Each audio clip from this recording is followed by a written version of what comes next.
time that won't allow us, I would have taken us further. Because when Jesus was talking about this thing, a particular man now came.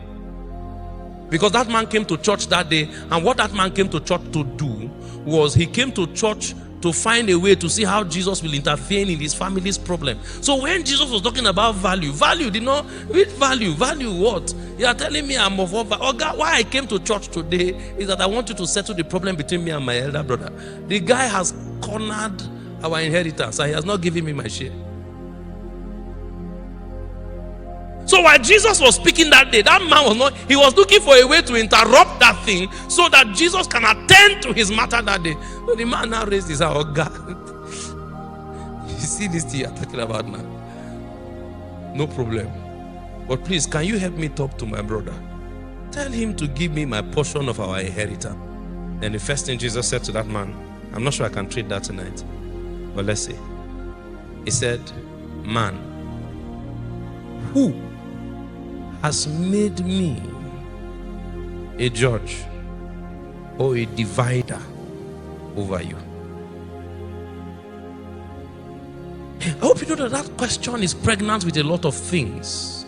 Jesus is not saying that he is not a judge. He's not saying that he does not intervene in situations. He is just asking the man a simple question. Since when did I become a judge over you? Since when did I become this thing that you want me to be all of a sudden now because you are now in a problem? It almost looks as if there have been other situations before that time. And then Jesus is saying, what you want me to do, as much as we can do it, I have not assumed that office in your life yet. Some of us want Jesus to heal us, but we have not made Jesus our healer. You want Jesus to judge over this situation, but he has not become a judge to you. We want him to do things that he has not become to us. Let's just get something and walk away. No, that's not the matter. Jesus doesn't just want to give you things. He wants to be. He wants to be. Then he made a statement. He said a man's life does not consist in the abundance of the things that he possesseth. Before then, he had given them a warning. He said, take heed and beware of covetousness. That in heaven, when we want to begin to weigh a man's life, what matters is not what the man owns. What matters is who owns the man. That's where your true value comes from. Remember the scripture we just read? You have been bought with a price. You are not what? Your own. In this kingdom, what matters is not what you own. It's not what you possess. It's who possesses you. That's where true value comes from. You are of more value because you have been bought. You have more value because before the very eyes of the God who made the heavens and the earth, if he was going to pay for you, silver and gold is corruptible. It's not sufficient to be able to purchase you. The only thing that can buy you is his blood. And he was willing, not just willing, he made it available to see to it that you were bought. You know, I came here tonight. You know what I came to tell you? You are not ordinary. I've been saying this in many ways, through my many messages. You are not ordinary. You are praying and you are thinking that when you pray, your prayers are not heard. That's because you think that you are ordinary. You are not ordinary. While we were yet sinners, Christ died for us. So if he did it when we were nothing, now that we now have his life,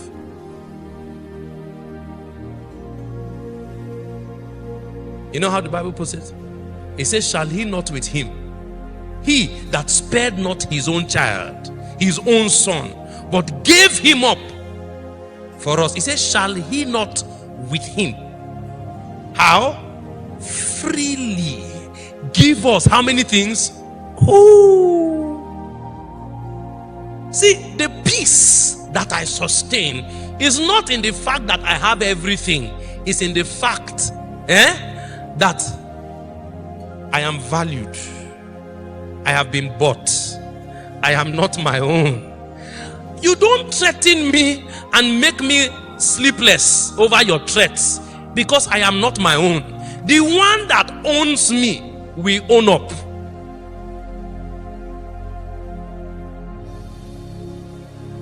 Oh, you don't get it. Oh. The one that does what? That owns me will do what? He will own up. I'm not my own. Why I can sleep peacefully at night is because I am not my own.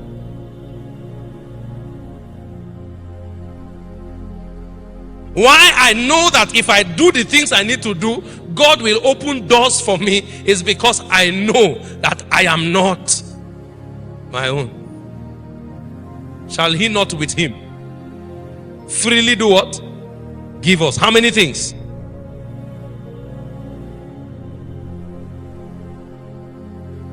Maybe next week, if God permits, or whenever, we will now talk about covetousness. Let's go deep into what it is.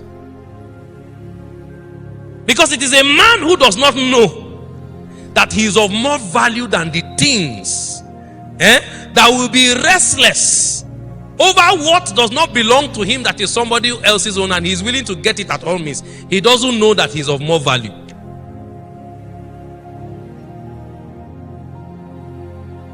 He doesn't know. How will you have a bad day just because, yes, you are trusting God for something, it has not come yet, and then there's somebody else that you know that maybe you don't even think is deserving of that thing, but now he has received it and you are still waiting, then you now have a bad day just because. The reason is because you don't know that you are of more value.